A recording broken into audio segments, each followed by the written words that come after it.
All right, so we're here at SeaWorld Rescue Junior in San Antonio, Texas. We're gonna check out the Ocean Quest Express, which is a train ride. All right, so this will be a POV ride on here, and check it out. To the Express Express for your free safety action, please stand everybody on the side and maintain for the duration of the ride. Thank you. If you see the pearls, make some noise! If you know that pearl, do you know how many people you said 8. All right, so which one, Scarlett?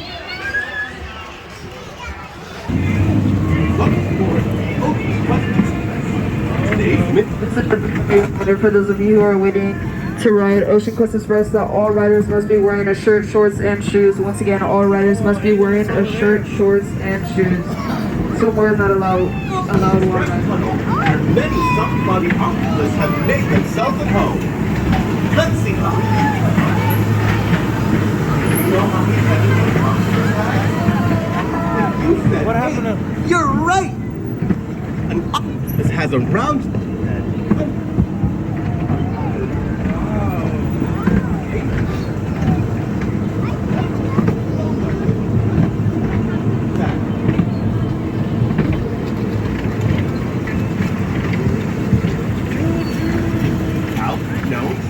Once again,